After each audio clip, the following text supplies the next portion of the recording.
Après l'Argibrick, voici l'Argicru, la nouvelle innovation de l'enseigne Joss.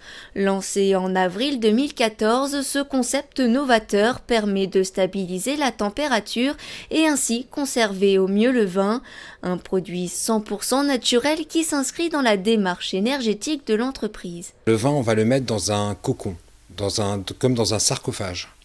La bouteille va être mise dans un casier comme celui-ci. Et ensuite, on va mettre un bouchon par-dessus. Pourquoi un casier en argile? Tout simplement parce que l'argile est la structure moléculaire de l'argile est faite de plaquettes à l'échelle de la nanostructure qui se collent entre elles avec de l'eau. Et cette eau a la capacité à changer de phase en fonction des variations de température. Donc si on a un casier qui monte en température, l'eau contenue dans l'argile va s'évaporer. Et à ce moment-là, on rafraîchit l'air ambiant. Si le casier redescend en température, l'eau qui s'était évaporée va se recondenser dans la terre et la terre va redonner la chaleur qu'elle avait stockée. L'entreprise Joss se veut écologique. L'argicru, une fois mis en forme, sèche à l'air libre durant 5 mois, un procédé qui n'engendre aucune dépense énergétique. Innover dans le domaine environnemental, dans le domaine du propre, je pense que toutes les entreprises aujourd'hui doivent être conscientes que notre planète, elle est magnifique et elle est importante.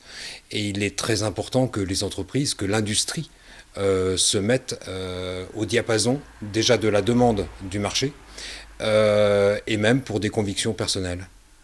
Donc en fin de compte, on n'a fait qu'emprunter une matière première dans notre sol et on n'a fait que l'utiliser. Point. Mais on ne l'a pas changé, on ne l'a pas agrémenté, on n'a fait que l'utiliser.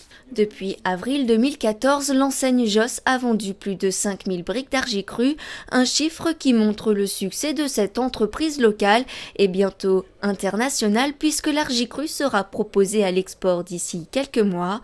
Son PDG songe déjà à d'autres projets, d'ailleurs, le prochain sortira fin 2015.